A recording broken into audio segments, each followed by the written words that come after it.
এখন এই কানেকশন বিভিন্ন বিজনেস মডেলের মাধ্যমে করা যায়। যেমন একটা কানেকশনের উপায় হলো ই কমার্স মডেল, ডিসইন্টারমিডিয়েশন। আরেকটা কানেকশনের উপায় হলো ডিস্ট্রিবিউশন মডেল, অর্থাৎ আপনি ডিলারদের মাধ্যমে দোকানদারের কাছে প্রোডাক্ট দিলেন, তাদের মাধ্যমে বিক্রি হলো। আরেকটা কানেকশন হলো আপনি নিজে একটা শপ ওনার হিসেবে দোকান দিয়ে বসলেন। আরেকটা কানেকশনের উপায় হলো আপনার বিভিন্ন ধরনের ফ্রাঞ্চাইজি করলেন, যেমন সিপি, তারপরে ধরেন কেএফসির মতো, পিজা হাটের মতো ব্র্যান্ডগুলা বা ব্র্যান্ড শপগুলা, তারা সারা বাংলাদেশে বিভিন্ন জায়গায়, যেমন স্বপ্ন বিভিন্ন জায়গায় তাদের সুপার শপ ওপেন করেছে। তাহলে ওই যে সুপার শপটা ওপেন করলো ওই পয়েন্টে, আপনার বাড়ির পাশে এখন যদি স্বপ্ন একটা সুপার শপ ওপেন করে, আপনি কি করবেন? আপনার সাথে তার কানেকশনটা তৈরি হবে, ওই সুপার শপে গিয়ে আপনি কেনাকাটা করবেন। দিস ইজ কানেকশন, যেটার মাধ্যমে কাস্টমারের সাথে আপনার লেনদেনটা সংঘটিত হবে। আবার যারা ম্যানুফ্যাকচারিং কোম্পানি তারা কি করে, যেমন ধরুন প্রাণ স্কোয়ার বা ফ্রেশের মতো কোম্পানি। যেমন কালকে এক ভাইয়ের সাথে কথা বলছে হচ্ছিল আমাদের ক্লাসে, সে ফ্রেশের ডিলার। তার মানে ফ্রেশ কোম্পানি হিউম্যান এক্সপেকটেশনটা বুঝেছে যে এই প্রোডাক্টগুলোর মার্কেটে ডিমান্ড আছে, দেন ওই যে প্রোডাক্ট তৈরি করেছে, দেন কমিউনিকেশন করে মার্কেটকে বুঝাইতে সক্ষম হয়েছে যে ফ্রেশ একটা ভালো ব্র্যান্ড। এবার কানেকশনটা ফ্রেশ কিভাবে করতেছে? কানেকশনটা করতেছে ডিলার এবং দোকানদারের মাধ্যমে। তারা বিভিন্ন টেরিটরিতে ডিলার দিচ্ছে, ডিলাররা দোকানদারের কাছে প্রোডাক্ট পৌঁছে দিচ্ছে, দোকানদার থেকে কাস্টমার অর্থাৎ রিটেলারের থেকে কাস্টমারের কাছে প্রোডাক্টটা যাচ্ছে। This is connection. এবার এই যে কানেকশন পর্যন্ত যত অ্যাক্টিভিটি, যা কিছু, এটা করার জন্য কি লাগবে? আপনার একটা অপারেশনাল প্ল্যান লাগবে, যে আমার পুরো বিজনেস অপারেট করার জন্য আমার কি কি কাজ করা লাগবে, এটা কিন্তু ডিফাইন থাকতে হবে। আমার মাথায় থাকলে হবে না। এটা নিয়ে আমরা কালকে আরো ডিটেল কথা বলবো সিস্টেমাইজেশনের পার্টে। তার মানে অপারেশন মানে কি, অপারেশনের একটা ম্যানুয়াল থাকবে, যেই ম্যানুয়ালে জানবো যে আমার কোম্পানিটা, আমার বিজনেসটা রান করার জন্য, বিগ ড্রাইভ দেওয়ার জন্য আমার কি কি কাজ করা লাগবে। Everything should be noted, everything should B defined. যখন আপনার অপারেশন ডিফাইন, তখন আপনি জানবেন যে আমার এই অপারেশনের কাকে কোন রোলটা দিব, কে কোন বিজনেসটা করবে, কে কোন পার্টটা করবে। This is team formation. যে কেউ কাস্টমার কেয়ার দেখবে, কেউ হয়তো এইচআর দেখবে, কেউ হয়তো প্রোডাক্ট সোর্সিং দেখবে, কেউ হয়তো মার্কেটিং দেখবে, কেউ হয়তো ডিজিটাল পার্টটা দেখবে, কেউ হয়তো ওয়েব ডেভেলপমেন্টের সাইডটা দেখবে। This is team formation. এবার টিম ফরমেশন যখন হবে, এবার টিম কিভাবে চলবে? টিম চলবে সিস্টেমাইজেশনে। কোম্পানির একটা ওভারঅল ম্যানুয়াল থাকবে, যেটা দিয়ে পুরো কোম্পানি পরিচালিত হবে। একটা এমপ্লয়ি ছুটি নিয়েছে বা একটা এমপ্লয়ি 5 দিন ধরে আসতেছে না, তার জন্য ডিসিশনটা কি হবে? Everything should be systemise. Production process থেকে শুরু করে এভরিথিং একটা সিস্টেমের মধ্য দিয়ে মুভ ফরওয়ার্ড করবে। যখন এই সিস্টেমাইজ পর্যন্ত পুরো জিনিসটা ডান, তখন আপনি করবেন ম্যাক্সিমাইজ। তখন বিজনেসকে আরো অনেক বড় করেন, আরো বিগ ড্রাইভ দেন, কোনো সমস্যা নাই। কারণ আপনি যত ম্যাক্সিমাইজ করেন, আপনার বিজনেসের তো ফাউন্ডেশন থেকে পুরো স্টেপগুলো সুন্দর করে গুছানো। সো আপনার পক্ষে তখন ইজিলি এইটাকে আহ, দেশে, দেশের বাইরে আরো অনেক জায়গায়, যেভাবে দেখেন কেএফসি, ম্যাকডোনাল্ডস বা স্টারবাকস বা ফ্যাশন হাউসগুলো, তারা সারা পৃথিবীতে তাদের ব্র্যান্ডকে নিয়ে যায়। কোকা কোলা ধরেন বা ইন্টারন্যাশনাল যত ব্র্যান্ড আছে, এইভাবে তারা সারা বিশ্বে বিজনেস করে। কিভাবে? এই প্রসেসটাকে মেনটেন করেই কিন্তু করে। এখন the million dollar question is, আপনাদের সবার জন্য এখন একটা প্রশ্ন, সেটা হচ্ছে এই যে যে সোলার সিস্টেমের এতগুলো স্টেপ এইখানে, অ্যাজ এ ফাউন্ডার, যারা আগে আমার গ্রোথ চ্যালেঞ্জ করেছেন তারা না, নতুন যারা এই যে 11তম ব্যাচের আমাদের যারা গ্রোথ চ্যালেঞ্জের পার্টিসিপেন্ট, সবার কাছে প্রশ্ন, এই যে যে স্টেপগুলো আমি বললাম, আপনি এই স্টেপের কোথায় সময় দিবেন বা কোন জায়গাটাতে আপনি কাজ করবেন? সবার কাছে প্রশ্ন, একটু ঠান্ডা মাথায় ভেবে আপনি একটু আনসারটা দেন যে এই সোলার সিস্টেমের কোন জায়গায় আপনি কাজ করবেন। যারা নতুন জয়েন করেছেন তারা একটু শেয়ার করেন। ট্রান্সফরমেশন, ম্যাক্সিমাইজেশন, জানি না, কোথাও না, বাহির থেকে। ওকে, যারা আগে করেছেন তারা আনসার দিচ্ছেন, আমি চিনি আপনাদের। উম নতুনদের জন্য প্রশ্নটা ছিল, হ্যাঁ। Systemisation, systemisation, connection, systemisation, transformation, team formation, human expectation, operations, systemisation, সব জায়গায় transformation, expectation, human expectation, transformation, team formation, human expectation. এক একজন এক একটা লিখছেন। কমিউনিকেশন, মানুষের প্রত্যাশা, everywhere, transformation, maximisation, communication, team, systemisation, transformation. তার মানে এক একজন এক একটা পার্টকে গুরুত্ব দিচ্ছেন, এক একজন এক একটা জায়গাতে চিন্তা করছেন যে আমার আসলে পারফরমেন্সটা করতে হবে। কমিউনিকেশন, পুরো প্রসেসটায় all, okay. Human expectation, human expectation থেকে টিম ফরমেশন পর্যন্ত সবগুলাতে, ওকে। টোটাল সিস্টেম, সবগুলো সোলারে, what is my passion. Hmm, thank you so much, আমরা অনেকগুলো আনসার পেয়েছি। সবচেয়ে ইন্টারেস্টিং পার্ট হচ্ছে যেটা সাকসেসফুল এন্টারপ্রেনিউর হওয়ার জন্য আপনার লাগবে, সেটা হচ্ছে আপনি এই প্রসেসের, এই সোলার সিস্টেমের কোথাও আপনি কাজ করবেন না, আপনি এই সোলার সিস্টেমের বাইরে থেকে কাজ করবেন। And that's the ultimate success of business. যেই দিন আপনার বিজনেস, ওই যে আমরা গতকাল বলেছিলাম যে আপনার বিজনেস কখন বুঝবেন যে আমার ব্যবসা, ব্যবসা করছি, আমি একজন সফল ব্যবসায়ী, যখন যেই দিন থেকে আপনার ব্যবসা আপনাকে ছাড়া চলবে, সেই দিন থেকে আপনি সফল বিজনেসম্যান। তাহলে আপনাকে সফল বিজনেস হতে গেলে কি করা লাগবে? এই সোলার সিস্টেম থেকে বাইরে যাওয়া লাগবে।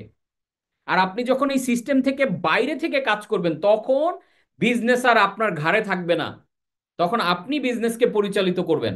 আর এখন কি হয়, বিজনেসকে আমরা ঘাড়ে করে কষ্ট করে নিয়ে যাই, আমরা ফ্যামিলি নিয়ে ঘুরতে চাই, এখানে যাই ওইখানে যাই, যেখানেই যাই মনে হয় যে বিজনেস আমার ঘাড়ে উঠে বসে আছে। যার কারণে আমরা বিজনেস চালাই না, বিজনেস আসলে আমাদেরকে চালায়। এখন নিশ্চয়ই আমি জানি অনেক নতুন উদ্যোক্তারা এখানে আছেন, বা অনেকে নতুন বিজনেস শুরু করবেন, তখন বলবেন স্যার আমার তো এই জিনিসগুলো এখনো গুছানো নাই, তাহলে আমি কি করব? হ্যাঁ, আমি জানি ডে ওয়ানে তো আর আপনি এইখান থেকে বের হয়ে যাইতে পারবেন না, আমিও তো শুরুর দিকে এটা পারি নাই। তাহলে আপনি প্রথম কাজটা শুরু করবেন হিউম্যান এক্সপেকটেশন থেকে। আপনি যারা অলরেডি এক্সিস্টিং বিজনেসে আছেন, যেই প্রোডাক্ট বা সার্ভিস নিয়ে কাজ করতেছেন, আপনি খুঁজে বের করবেন, রিসার্চ করবেন, চিন্তা করবেন যে আমার এই প্রোডাক্ট রিলেটেড মানুষের আর কি কি আকাঙ্ক্ষা, চাহিদা, নিড, ডিজায়ার এটার মধ্যে আছে। তার মানে হিউম্যান এক্সপেকটেশন থেকে আপনি শুরু করবেন, তারপরে প্রোডাক্ট এন্ড ওই এক্সপেকটেশন অনুযায়ী আপনি প্রোডাক্ট বা সার্ভিস ডেভেলপ করবেন। দেখেন, আমি কিন্তু হিউম্যান এক্সপেকটেশনটা বুঝতে পারছি যে বাংলাদেশে অনেক উদ্যোক্তারা তাদের সামর্থ্য নাই, তারা হয়তো আমার কাছ থেকে ফ্রি ট্রেনিংটা করবে। দ্যাট ইজ হয়ে আমি ইউটিউবে আমার ফ্রি 12 ঘন্টা ট্রেনিং দিয়ে রাখছি, আমার ওয়েবসাইটে BFC business fundamental training free দিয়ে রাখছি। এখন আমি জানি যে যখনই তারা এই ট্রেনিং করে নিজের বিজনেসকে একটু গুছাবে, তখন তারা ডিফারেন্ট টাইপের প্রবলেমে পড়বে। যার কারণে তাদের জন্য আবার সলিউশন রেখেছি বিজনেস গ্রোথ চ্যালেঞ্জ। 990 টাকায় আপনি চাইলে আপনার ব্যবসায়ের অনেকগুলো সমাধান এখান থেকে পেয়ে যেতে পারবেন। আবার এই 990 থেকে যাদের মনে হবে যে না আমার আরো একটু জানা দরকার, আরো ইনডেপথ আমি জিনিসগুলো নিয়ে কাজ করতে চাই, তাদের জন্য আবার আমি কোর্স করেছি কি, বিবিএম একটা কোর্স ডেভেলপ করেছি, যেখানে আপনি 9990 টাকা দিয়ে আপনি আরো প্রায় 40 ঘন্টার উপরে রেকর্ডেড একটা কোর্স, যেখান থেকে ব্র্যান্ডিং, মার্কেটিং, সেলস এভরিথিং ওইখান থেকে পাচ্ছে। এবার আমি জানি ওইটা করার পরও কারো কারো পার্সোনাল কোচিং টাইপ কিছু দরকার হবে, যেটা একটা গ্রুপের মাধ্যমে একটা কমিউনিটি থাকবে, আরো ইনডেপ বিজনেসের অনেক কিছু শিখতে চায়, তাদের জন্য আমি ব্রেভ ডেভেলপ করছি। দেখেন, আমি যে এই জিনিসগুলো ট্রান্সফরমেশন বা প্রোডাক্ট বা সার্ভিসগুলো বানাইছি, সব কিন্তু হিউম্যান এক্সপেকটেশন ধরে, যে ব্যবসা যত বড় হইতে থাকবে আপনি ডিফারেন্ট ডিফারেন্ট প্রবলেমে পড়বেন, তাহলে ডিফারেন্ট প্রবলেমের জন্য ডিফারেন্ট সলিউশন। এখন এক একজনের ব্যবসার ক্যাটাগরি আলাদা, ব্যবসার সাইজ আলাদা। তো আপনি যখন বড় ব্যবসায়ী হইতে চাবেন, 100 কোটি টাকা, 1000 কোটি টাকা ড্রাইভ দিতে চাবেন, তখন তো আপনার ব্রেভের মতো কোর্স লাগবেই। এই এক্সপেকটেশন কিন্তু আমি আগেই ধরতে পারছি, দ্যাট ইজ আমি ব্রেভ ডেভেলপ করছি।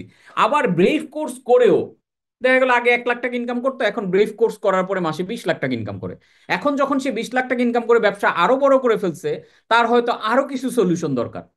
যার কারণে আমি আবার ব্রিফ অ্যাডভান্স ডেভেলপ করছি।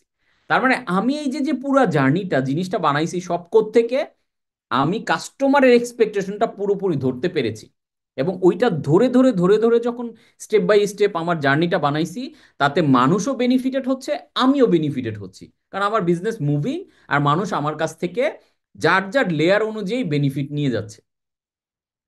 সো হিউম্যান এক্সপেকটেশন দিয়ে আপনি শুরু করবেন, তারপরে আপনি ট্রান্সফরমেটিভ একটা প্রোডাক্ট বানাবেন, তারপরে সুপার ডুপার কমিউনিকেশন, মানে কি marketing. Marketing is all about communication. আপনার কমিউনিকেশন দিয়ে কাস্টমারকে বুঝাইতে পারতে হবে যে আপনি যেই প্রোডাক্ট বা সার্ভিসটা নিয়ে কাজ করেন, এই প্রোডাক্ট বা সার্ভিসটা তার লাইফের অনেক প্রবলেমের সলিউশন করে। This is communication. Then connection, এবং কানেকশনের জন্য আপনি কি ই কমার্স মডেলে যাবেন, আপনি কানেকশনের জন্য কি ফ্রাঞ্চাইজি মডেলে যাবেন, নাকি ব্রিক অ্যান্ড মর্টার পদ্ধতিতে যাবেন, নাকি আপনি দোকান খুলে বসবেন, নাকি ডোর টু ডোর যাবেন, দ্যাটস ইজ ইয়োর ডিসিশন যে আমি কাস্টমারের সাথে কোন জায়গায় কিভাবে কানেকশনটা তৈরি করব। তারপরে আপনার পুরো কোম্পানি বা পুরো বিজনেসটাকে রান হওয়ার জন্য একটা অপারেশনাল, যে আমার ব্যবসায় টোটাল 172টা কাজ বা আমার ব্যবসায় টোটাল 500টা কাজ, সব আপনি ডিফাইন করে লিখে ফেলেন। এবার লিখে এটাকে ভাগ করেন ডিপার্টমেন্ট ওয়াইজ, ভাগ করে করে এবার টিম মেম্বার অ্যালাইন করেন যে এই যে 30টা কাজ তোমার, প্রতিদিন এই জিনিসগুলো খেয়াল রাখবে, এই 12টা কাজ তোমার, এই 3টা কাজ তোমার, এই 25টা কাজ, এই যে টিম ফরমেশনে ভাগ করে ফেলে। এবার বানাবেন আপনি সিস্টেম, যে কিভাবে আরো স্ট্রিমলাইন করা যায়, কিভাবে আরো প্রসেস ড্রিভেন করা যায় পুরো জিনিসটা। এই সিস্টেমাইজেশন নিয়ে আমরা কালকে পুরো একটা ক্লাস পাবো। তো যখন এটা ডান, এই যে এই পর্যন্ত জার্নি করে আপনি যখন করে ফেলছেন, দেখেন তো সব প্রসেস এখন অটোমেটিক। আপনার কি অন্যভাবে নিবেন না, জিনিসটা খেয়াল করে দেখেন তো, সৃষ্টিকর্তা যে এই যে সৌরজগৎ বানাইছে, সৃষ্টিকর্তা কি সৌরজগতের কোনো একটা পার্টের মধ্যে এরকম ঢুকে ঘুরতেছে না, উনি পুরো জিনিসটা বাইরে থেকে পরিচালনা করছে। এখন সমস্যাটা কোথায়, আমরা বাংলাদেশে যারা উদ্যোক্তা, আমরা সবাই চিফ এভরিথিং অফিসার হয়ে বসে থাকি। আমরা আমাদের কাজ পাস করতে চাই না, সব কাজ আমি একা হাতে করব। এখন আপনি নিজে ভাইবা দেখেন, স্টিভ জবস তার সব কাজ কি একা হাতে করতো? মার্ক জাকারবার্গ তার বিজনেসের সব কাজ একা হাতে করতো? যতক্ষণ না আপনি ব্যবসাকে সিস্টেম ড্রিভেন করছেন, টিমের হাতে ছাড়তেছেন, ততক্ষণ আপনার পক্ষে বড় বিজনেস করা সম্ভব না, কারণ একা আপনি কত দূর পারফর্ম করবেন। আপনাকে সিস্টেম ডিপেন্ডেবল হতেই হবে, এছাড়া বিকল্প কোনো উপায় নেই। তখন এটা ম্যাক্সিমাইজেশনে যাবে, দিন দিন আপনি আরো বড় করেন, কোনো সমস্যা নেই। আল্লাহ না করুক আপনি যদি মারাও যান, আপনার বিজনেস বন্ধ হবে না। এখন আমাদের দেশে যেটা হয়, আমরা ওই যে বাপ দাদাদের দেখে শিখি, যে আমার চাচা তো বড় ব্যবসায়ী ছিল, আমার বাবা তো বড় ব্যবসায়ী ছিল। কিন্তু বড় ব্যবসায়ী ছিল, হয়তো অনেক টাকা আর্ন করেছে, কিন্তু বিজনেস প্রসেস ড্রিভেন করে নাই। যার কারণে দেখবেন যে যার ব্যবসা, ওই ব্যবসায়ী মারা গেলে ওই ব্যবসার আর কিছু থাকে না। এই কারণে আমরা ব্যবসা শুরু করি ঠিকই, কিন্তু আমরা ব্যবসার এই সিস্টেমের মধ্যে, এই যে যে এই ঘূর্ণার মধ্যে, এই ঘূর্ণায়মান বিজনেসের মধ্যে ঘুরতে ঘুরতে আমরা শেষ দিনে ক্যাশ বাক্সের মধ্যে মারা যাই। কোনোদিন আমরা বিজনেস থেকে আর আলাদা হইতে পারি না, কারণ বিজনেস আমাদের চালায়, আমরা বিজনেসকে চালাই না। তো আপনার কাজ হচ্ছে স্টেপ বাই স্টেপ এই জিনিসগুলোকে ডেভেলপ করে এই সোলার সিস্টেমের বাইরে চলে আসা। তাতে যেটা হবে, আপনার সোলার সিস্টেমের কোন জায়গাতে প্রবলেম হচ্ছে সেইটাতে আপনি মনিটর করেন, সেইটাতে আপনি সলিউশন ডেভেলপ করেন। তখন দেখবেন আস্তে আস্তে জিনিসটা অনেক ইজি হয়ে যাচ্ছে এবং অনেক ফাস্টার হয়ে যাচ্ছে। সবকিছু মুভ করবে, আপনি বাইরে থেকে দেখবেন যে আমার কোন জায়গাটাতে প্রবলেম, আমি কোন জায়গাটাতে সলিউশন আনবো। আই হোপ আমরা পুরা ক্লিয়ার হয়েছি বিজনেস সোলার সিস্টেমটা, যেটার মাধ্যমে আপনি নিজেকে এক সময় এই সিস্টেম থেকে বাইরে। হ্যাঁ, তার মানে এটা এটা আমি আজকে ক্লাসে বলে দিচ্ছি, কালকে থেকে এটা পারবেন। কারো এটা 3 মাস লাগবে, কারো 6 মাস লাগবে, কারো 1 বছর লাগে, বাট লাগুক। কিন্তু আপনার মাথায় এই ড্রিমটা আজকে আমি দিয়ে দিলাম, যে আপনার ব্যবসা এমন জায়গায় আপনাকে নিতে হবে যাতে আপনার ব্যবসা আপনাকে ছাড়া চলতে সক্ষম হয়। দ্যাটস দ্য আলটিমেট গোল, যে আমার ব্যবসা আমাকে ছাড়া চলে। আমার ব্যবসা আমাকে ছাড়া চলে মানে একটাকে আমি অটোমেট করে দিছি, এবার আরেকটা করেন, আরো 5টা করেন, আরো 10টা করেন, অটোমেট করে ছেড়ে দেন। এইভাবেই সারা পৃথিবীর বড় বড় বিলিয়নিয়ার বিজনেসম্যান গুলো একটার পর একটা ব্যবসা তৈরি করে, কারণ তাদের ব্যবসা তারা চালায় না, তাদের সিস্টেম এবং তাদের টিম চালায়। এই জন্য রিচার্ড ব্রানসন ধরেন 400 কোম্পানির মালিক হয়ে বসে আছে, কোনো সমস্যা তার হইতেছে না। সো আমরা clear, the number one thing every business owner should focus on marketing. Number one, আপনার বিজনেসের সবচেয়ে প্রায়োরিটির জায়গা কোনটা হবে, সেটা হচ্ছে মার্কেটিং। তার মানে এই না অন্যগুলো প্রায়োরিটি কম দিবেন, বাট এই জায়গাটাতে the number one thing every business owner should focus on marketing, এই জায়গাটাতে আমরা প্রায়োরিটিটা কম দেই বা লেস প্রায়োরিটি। আমরা এরকম আমি বহু উদ্যোক্তাদের চিনি যে কোটি কোটি টাকার ব্যবসা ইনভেস্ট করছে, জার্মানি থেকে মেশিনারিজ নিয়ে আসছে, ফ্যাক্টরি করছে বিশাল, এগুলা করে তাকে যখন মার্কেটিং এর বাজেট দেওয়া হয়েছে, তার মার্কেটিং করার টাকা নাই। তার মানে ফ্যাক্টরি করলেন, প্রোডাক্ট বিশ্বসেরা বানাইলেন, আপনি মেশিনারিজ নিয়ে আসলেন দামি দামি, কিন্তু আপনি যদি মার্কেটিংটাকে ঠিক মতো করতে না পারেন, তাহলে আপনার কোনো লাভ নাই। এই প্রোডাক্ট বানাবেন ঠিকই, বেচতে পারবেন না। তাহলে মার্কেটিংটা হচ্ছে number one priority. The number one thing to learn fail proof your business is marketing. আপনি যদি আপনার বিজনেসকে ফেল প্রুফ করতে চান, যে আমার ব্যবসা ফেল প্রুফ, আমার ব্যবসা আমি করব বাট আমার ব্যবসা ফেল করবে না, এটার একমাত্র উপায় হচ্ছে marketing. The number one weakness of nearly every business owner in Bangladesh, বাংলাদেশের বেশিরভাগ বিজনেস ওনারের সবচেয়ে বড় দুর্বলতার জায়গা হচ্ছে don't know advance level marketing. মার্কেটিংটাকে যে অ্যাডভান্স লেভেলে করা যায়, এইটা বাংলাদেশের বহু উদ্যোক্তাদের মাথায় নাই। তারা রেগুলার একটা সেলসম্যান রেখে দেয়, কোনো রকম গদ বাঁধা সেই আজ থেকে 30-40 বছর আগের পুরনো মার্কেটিং করে। এটা this is the number one weakness nearly every business owner in Bangladesh. So তাহলে মার্কেটিং এর গোলটা কি? মার্কেটিং দিয়ে আমরা আসলে কি করব? The goal of marketing is to make selling unnecessary. Marketing এর গোল হচ্ছে সেলিংকে আননেসেসারি করা। তার মানে হচ্ছে আপনি অটোমেটিক্যালি সেল হবে, এটা নিয়ে আপনার প্যারা খাইতে হবে না যে আমার পণ্য সেল হয় না, উৎপাদন জমে আছে, প্রোডাক্ট আমার লস হইতেছে। কালকেও কয়েকজন বলতেছিলেন যে ব্যবসায় লস হইতেছে বা ভালো করতে পারছেন না, because your income gap equals your marketing gap. Money follows marketing. Yes money equal yes marketing equals yes money, no marketing equals no money. And marketing is the ultimate tool to rule the world. This is the ultimate tool, যেটা দিয়ে পুরো বিশ্ব এখন নাড়াচাড়া করা হয় marketing দিয়ে। তাহলে আপনি যখন ওই লেভেলে মার্কেটিং জানবেন, তখন আপনার পক্ষে যে কোনো প্রোডাক্ট, ওই যে আমি কালকে মজা করে বলতেছিলাম যে আমি যদি সিঙ্গারাও বিক্রি করি আমি কোটিপতি হইতে পারবো। এটা কিসের ভিত্তিতে আমি বলছি? Because I know the advance level marketing. আমি জানি যে কি করলে মানুষ 1,000 টাকা দিয়েও সিঙ্গারা কিনবে। This is the power of marketing. যখন আপনি ওই লেভেলে শিখবেন, তখন আপনি ওই লেভেলে বিক্রি করতে পারবেন। এবং দ্য গোল অফ মার্কেটিং হচ্ছে মেক সেলিং আননেসেসারি। অটোমেটিক্যালি আপনার বিজনেসে সেল হইতে থাকবে। মানি ফলোজ মার্কেটিং। মানি ফলোজ মার্কেটিং। টাকা ফলো করে কাকে? মার্কেটিংকে। মার্কেটিং ঠিক মতো করবেন, টাকা অটোমেটিক্যালি আপনার ব্যাংকে আসবে। This is the way. The size of your business equals the size of your marketing. গতকাল একটা কথা বলেছিলাম যে আব্দুল্লাহ আবু সাইদের স্যারের রেফারেন্স দিয়ে, যে মানুষ তার স্বপ্নের সমান বড়। আমি একটু আপডেট করে বলেছিলাম মানুষ তার বিশ্বাসের সমান বড়। ঠিক আজকে আবার একটু অন্য ডাইমেনশনে বলতেছি, আপনার বিজনেস আপনার মার্কেটিং এর সমান বড়। আপনি মার্কেটিং এ যত এক্সপার্ট, যত স্কিলড এবং যত বিশাল করতে পারবেন মার্কেটিংকে, আপনার ব্যবসা ঠিক ততটা বড় হবে। দিস ইজ দ্য আলটিমেট টুল। এটা আমরা নজরই দেই না। আমাদের টুল শিখাইতে শিখাইতে মেন্টররা মাইরা ফেলতেছে, আমাদের নিশ বুঝাইতে বুঝাইতে মাইরা ফেলতেছে, অথচ অ্যাডভান্স লেভেলের মার্কেটিং এর ধারের কাছে আমরা নাই।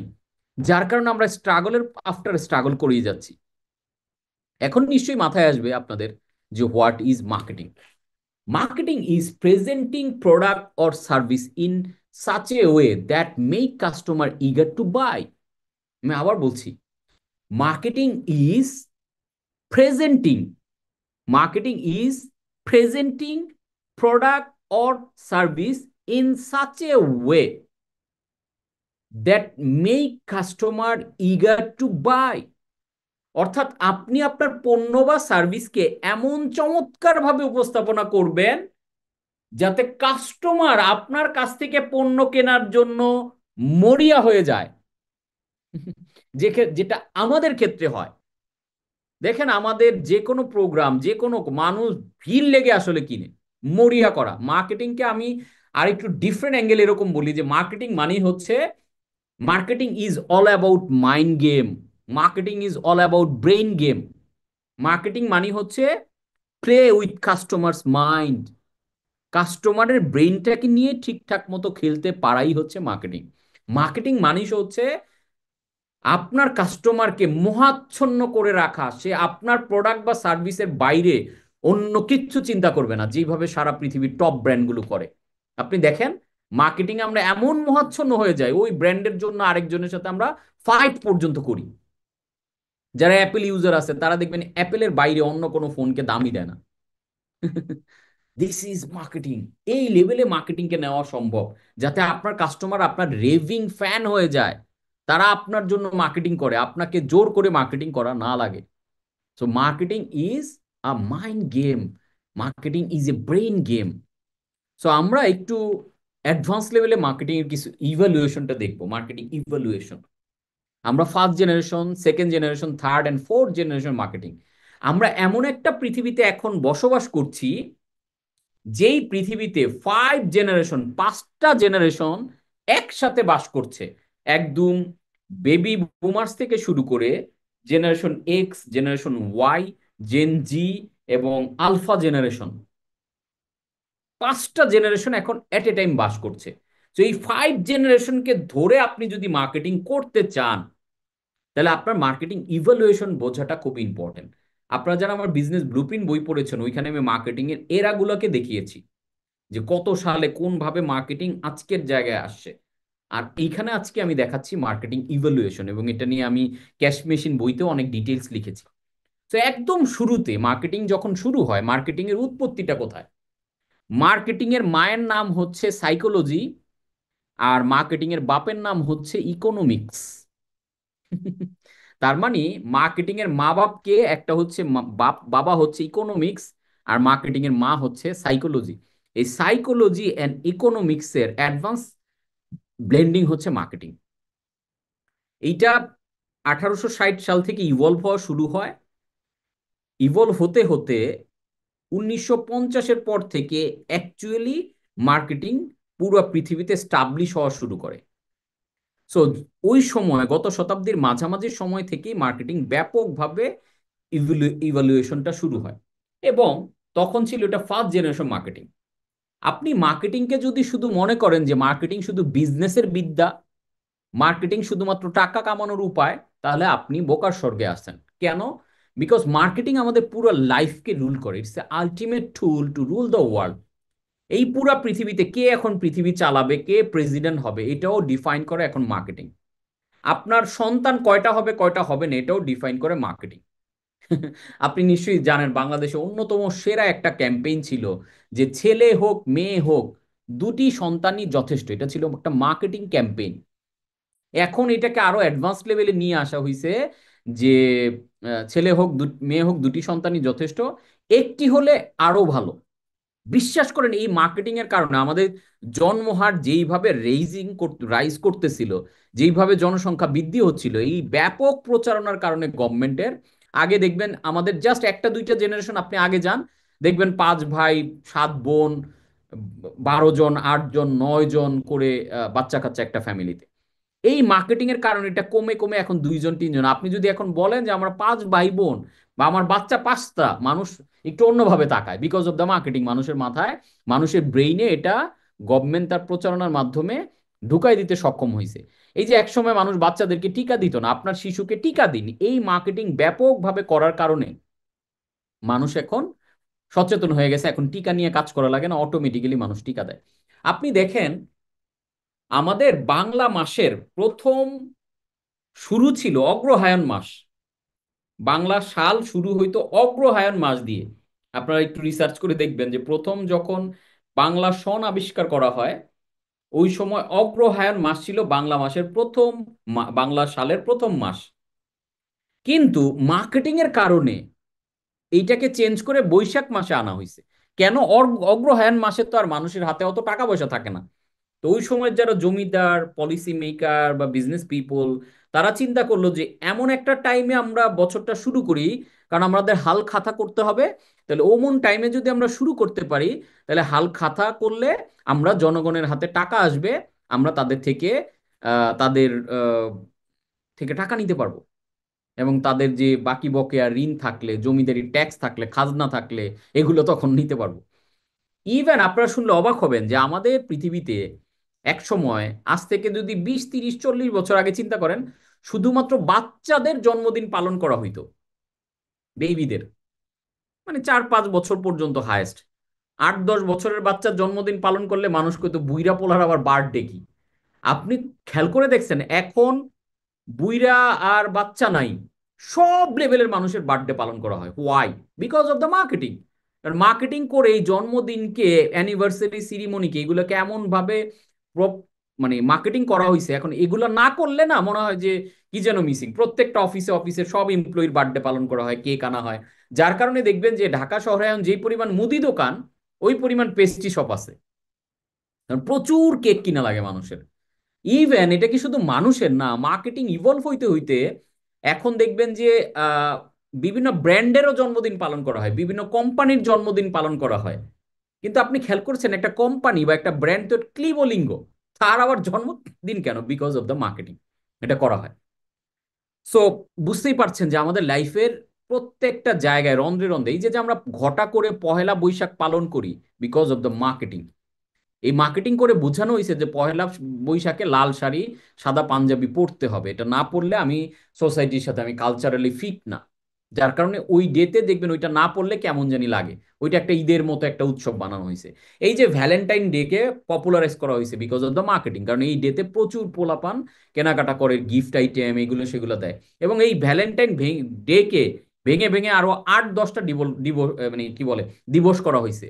Chocolate day, rose day, propose day, এই সবগুলা ডে কেন পৃথিবীব্যাপী এত ডে কেন? এই যে এই সবগুলা ডের মেইন উদ্দেশ্য কিন্তু মার্কেটিং, যাতে বিক্রি বেশি হয়। তো আপনি যত তাকাবেন চারদিকে সব দেবেন আসলে মার্কেটিং এর খেলা। পুরা দুনিয়া চেঞ্জ হয়ে গেছে। আপনি এখন বসে বসে ভাবছেন যে আমার জীবনের সব ডিসিশন আমি নেই, নো, সম্পূর্ণ ভুল ভাবছেন। আপনার জীবনের সব ডিসিশন এখন আপনি নেন না। আপনার জীবনের সব ডিসিশন নেয় মার্কেটিং। আপনি ভাবতেছেন এটা আমি বুঝে শুনেই তো লাল শাড়ি কিনে পরলাম, নো, মার্কেটিং ওইটা প্ল্যান করছে বিধে আপনি লাল শাড়িটাকে পয়লা বৈশাখে পরাটা গুরুত্বপূর্ণ ভাবছেন, পাঞ্জাবি পরাটাকে গুরুত্বপূর্ণ ভাবছেন। আপনি ভাবতেছেন যে ও আচ্ছা এই দিবসটা তো আমি এমনি পালন না, মার্কেটিং করা হয়েছে বিধে এখন আপনি প্রতি বছর অ্যানিভার্সারি পালন করেন, প্রতি বছর জন্মদিন। এটা আজ থেকে 20-30 বছরের আগের মানুষরা করতো না। এই মার্কেটিং করে এখন ঘোরাঘুরিকে ব্যাপক পপুলারাইজ করা হয়েছে। এখন আমরা মনে করি পৃথিবীতে জন্ম নিছি, আমাদের ব্যাপক ঘুরতে হবে, ব্যাপক রেস্টুরেন্টে খাইতে হবে, রেস্টুরেন্টে গিয়ে খান বা না খান অনেকগুলো খাবার অর্ডার করে একটা সেলফি ফেসবুকে দিতে হবে, একটা ব্লগ বানাইতে হবে। হ্যাঁ। সো আমরা একটা ওভারঅল একটা ভিউ আপনাদের দিলাম। ইভেন এই যে সারা পৃথিবীর প্রেসিডেন্ট কে হবে না হবে এটা কিন্তু মার্কেটিং এর উপর নির্ভর করে। কে ওই যেইভাবে মার্কেটিং করতে পারে সেই কিন্তু প্রেসিডেন্ট হইতেছে। So and this is the live view of marketing. এবার আমরা যদি প্রোডাক্ট এবং আমাদের বিজনেসে ঢুকি, তাহলে প্রোডাক্ট এবং বিজনেসের পার্সপেক্টিভ থেকে চিন্তা করলে ফার্স্ট জেনারেশন অফ মার্কেটিং, যখন মার্কেটিংটা ইভলভ করা শুরু হয়, সেটা ছিল প্রোডাক্ট ড্রিভেন। এই প্রোডাক্ট ড্রিভেন মার্কেটিং এ ছিল 4P: product, price, place and promotion. First generation marketing A product, price, place, promotion. তাহলে ফার্স্ট জেনারেশন মার্কেটিং, তখন আসলে পৃথিবীতে প্রোডাক্টই অ্যাভেলেবেল ছিল না, অনেক প্রোডাক্ট পৃথিবীতে ছিল না। ধরেন আপনি পৃথিবীর প্রথম জুতাটা আপনি বানাইছেন, তাহলে পৃথিবীর প্রথম জুতার ফ্যাক্টরি যদি আপনার হয়, শু মেকার যদি আপনি হন, তাহলে দেখেন আপনার মার্কেটিংটা আসলে কি করতে হবে? আপনার মার্কেটিংটা করতে হবে আপনার প্রোডাক্টটাকে নিয়েই। যে দেখো তুমি তো খালি পায়ে হাঁটলে তোমার পায়ে ধনুষ্টঙ্কার হবে, রোগ হবে, খালি পায়ে হাঁটলে ব্যথা পাবা, পা বারবার নোংরা হবে। তাহলে আমার এইরকম একটা জিনিস আছে, যেই প্রোডাক্ট, অর্থাৎ প্রোডাক্টটাকে হাইলাইট করা হয়েছে, তারপরে এরকম একটা জিনিস আছে তুমি নিতে পারো যেটা তোমার জন্য সেফ। তারপরে বলা হয়েছে এটা খুব বেশি দামও না, তুমি 2000 টাকা হলে এই জিনিসটা কিনতে পারবা। প্রাইস। তারপরে প্লেস, এই প্রোডাক্টটা কেনার জন্য তোমার 100 কিলোমিটার জার্নি করা দরকার নাই, তোমার ওই বাড়ির পাশে একটা দোকান আছে, ওই দোকান থেকে কিনতে পারবা। দেন প্রমোশন। প্রমোশন মানে কি? প্রোডাক্ট বানাইছি, মানুষকে জানাও শুধু। So make the product and shout out. প্রোডাক্টটা বানাও এবং মানুষকে জানাও যে আমার কাছে এই প্রোডাক্ট আছে, তাহলেই মানুষ কিনবে। This is the first generation marketing. তাহলে ফার্স্ট জেনারেশন মার্কেটিংটা কি ছিল? শুধুমাত্র প্রোডাক্ট ড্রিভেন। কারণ অনেক প্রোডাক্ট মার্কেটে অ্যাভেলেবেল ছিল না। ধরেন আমি পুরো বাংলাদেশে আমি একলা বিজনেসের ট্রেনিং করাই, তাহলে আমি আমার ট্রেনিংটা মার্কেটিং করলেই তো মানুষ কিনবে, আর কেউ তো করায় না। পুরো বাংলাদেশে একা আমি জুতা উৎপাদন করি, তাহলে আমি জুতার কথা যত মানুষকে জানাইতে পারবো সবাই কিনবে, কারণ আর কোনো কম্পিটিটর নাই। তাহলে পুরো মার্কেটিংটাই ছিল কি বেসিস? Product driven. যার কারণে প্রোডাক্টের ফিচারকে হাইলাইট করা হইতো, যে এই জুতা পরলে তোমার এটা হবে, এই জুতা দিয়ে এটা হবে, ওইটা হবে। প্রোডাক্টের ফিচার ছিল ওই মার্কেটিং এর হাইলাইটেড পার্ট। খেয়াল করবেন। তো this is the first generation. তার কারণে বলা হইতো যে আমার প্রোডাক্টটা খাঁটি, আমার প্রোডাক্ট 100% বেটার, যেটা তোমার জন্য বেস্ট হবে। প্রোডাক্ট দিবেন, সমস্ত কমিউনিকেশন কি ছিল প্রোডাক্টের feature related. And second generation of marketing, এইটা একটু অ্যাডভান্স লেভেলে চলে গেল। তখন চলে আসলো কাস্টমার ড্রিভেন, যে এখন শুধু প্রোডাক্ট নিয়ে আপনি ঢোল বাদ্য বাজালেন, এই আমার ঢোল আমি পিটাচ্ছি প্রোডাক্ট। এখন আর শুধুমাত্র প্রোডাক্ট ড্রিভেন মার্কেটিং করলে প্রোডাক্ট বিক্রি হবে না। তাহলে সেকেন্ড জেনারেশন অফ মার্কেটিং হচ্ছে কাস্টমার ড্রিভেন। তার মানে এইচটিপি ব্র্যাকেটে দেখেন লেখা আছে এইচটিপি, অর্থাৎ সেগমেন্টেশন, টার্গেটিং অ্যান্ড পজিশনিং। অর্থাৎ আমি জুতা বানাই, একাই বানাইতাম, এখন মার্কেটে আরো 10 জন জুতা বানাইতেছে। এখন কি তাহলে আমি আগের মতো জুতা, আমার জুতা ভালো, আমার জুতা, জুতার ফিচার বর্ণনা করলে মানুষ কিনবে? নো। সেকেন্ড জেনারেশন হয়ে গেল কাস্টমার ড্রিভেন। খেয়াল খেয়াল করেন, ফার্স্ট জেনারেশনে কি কারো পায়ে জুতাই নাই, তার মানে একটা প্রোডাক্ট হইলেই হইল। আর সেকেন্ড জেনারেশনে অনেকেই জুতা বানাচ্ছে, তার মানে এবার হয়ে গেল মার্কেটিংটা customer driven. Segmentation, targeting and right পজিশনিংটা হয়ে গেল খুবই গুরুত্বপূর্ণ। কেমন? যে জুতা এখন অনেক কোম্পানি বানায়, তাহলে কাস্টমার বিবেচনা করবে, এখন কাস্টমার ডিসাইড করবে আমি কার থেকে কিনবো, কিসের ভিত্তিতে? কোন কোম্পানি কোন জিনিসটাকে কমিউনিকেট করতেছে তার উপরে বেস করে। ধরেন একজন বলল আমার কাছে the most premium shoes in the world, আমার কাছে খুবই প্রিমিয়াম লেভেল লাক্সারি শুজ, আমার শুয়ের দাম অনেক বেশি, আমার শু আহ, কিনতে গেলে এক জোড়া শু তোমার 1 লাখ টাকা দিয়ে কিনতে হবে। তার মানে premium and luxury segment, this is the segment. তাহলে সমাজের কিছু মানুষ আছে অনেক ধনী, আল্ট্রা রিচ, তো তারা তো ওই লাক্সারি জিনিসটা কিনতে চাবে। তাহলে কি হলো, নর্মাল জুতার থেকে একটা সেগমেন্ট দাঁড়ায় গেল, এবং টার্গেট করা হলো ওই সেগমেন্টেড পিপলের জন্য, এবং তাদের কাছে পজিশনিং করা হলো। সো পজিশনিং জিনিসটা কি? পজিশনিং জিনিসটা হচ্ছে কাস্টমারের মনের ভিতরে আপনার পণ্য সম্পর্কে ইতিবাচক ধারণা তৈরি করা। This is called positioning. তাহলে আমি ওই লাক্সারি পিপল যারা, তাদের কাছে আমার এই জুতাটা পজিশনিং করলাম। তাহলে এই পজিশনিং এর কারণে যারা একটু রিচ পিপল, যারা দামি শু কিনতে চায়, তারা কিন্তু অটোমেটিক্যালি আমার কাছ থেকে কিনবে। তার মানে সেগমেন্টটা আলাদা হয়ে যাচ্ছে। খেয়াল করবেন, আগের মার্কেটিং থেকে সেকেন্ড জেনারেশন মার্কেটিং পুরোপুরি চেঞ্জ হয়ে গেল। আবার কেউ বলল যে আমার কাছে অনেক স্টাইলিশ জুতা আছে, আমি প্রিমিয়াম টিমিয়াম না, আপনি বললেন যে আমার জুতো অনেক স্টাইলিশ, একদম মডার্ন, সব ইনোভেটিভ ডিজাইন, তুমি আজকে একটা কিনতেছো, আবার আমরা প্রতি মাসে বা প্রতি সপ্তাহে ডিজাইন আপগ্রেড করি। তার মানে আমাদের এখান থেকে জুতা কিনছেন মানে প্রতিনিয়ত নতুন নতুন ডিজাইন স্টাইল আমরা। তার মানে এইখানে সেগমেন্টটা ফোকাস করা হলো কই? স্টাইলে, ডিজাইনে। আরেকজন বলল আমাদের ডিজাইন মিজাইন বুঝি না, আমরা এত লাক্সারি বুঝি না ভাই, জুতার কাম কি? জুতার কাম হলো তোমার পাটাকে সেফ রাখা। আমার এখানে তুমি খুবই সস্তায় জুতা পাবা, তোমার পায়ে পড়তে পারলেই তো হইলো, তোমার এত স্টাইল, এত জুতার পেছনে খরচ করে লাভ কি? তার মানে তাদের সেগমেন্টটা হলো কি একটু পুয়ার পিপলের জন্য বা একটু মিডল ক্লাসের জন্য, যে আমি কম দামে দিচ্ছি। আবার আরেক গ্রুপ বললো যে না, আমি মোটামুটি একটা রেঞ্জে বিক্রি করি, একদম কম দামও না, একদম লাক্সারিও না, আমার জুতা পরলে তুমি পাবা কমফোর্ট, খুবই কমফোর্টেবল লাইট ওয়েট জুতা পরলে তোমার পায়ে ঠোসা পড়বে না, খুবই স্মার্টলি তুমি হাঁটতে পারবা, দৌড়াইতে পারবা, জগিং করতে পারবা। আপনি খেয়াল করে দেখেন তো একই জুতার কতগুলো সেগমেন্ট বের হয়ে গেল। ফার্স্ট জেনারেশনে কিন্তু এটা ছিল না। সেকেন্ড জেনারেশনে এসে কাস্টমার ড্রিভেন হইলো, যে ওই যে আমরা যে কথাটা বলছি যে হিউম্যান এক্সপেকটেশন। আই হোপ এখন বুঝতেছেন সোলার সিস্টেম অফ বিজনেসে স্টার্টিংটা আমরা কোত্থেকে বলেছি, কাস্টমারের এক্সপেকটেশন, হিউম্যান এক্সপেকটেশন। তার মানে আমার কাস্টমারের এক্সপেকটেশন যদি হয় দামি প্রোডাক্ট চায় তারা, তাহলে আমি দামি প্রোডাক্ট বানাবো। তারা যদি সস্তা চায় তাহলে আমি সস্তা সেগমেন্টের জন্য বানাবো। তারা যদি কমফোর্ট চায় তাহলে আমি কমফোর্টের জন্য বানাবো।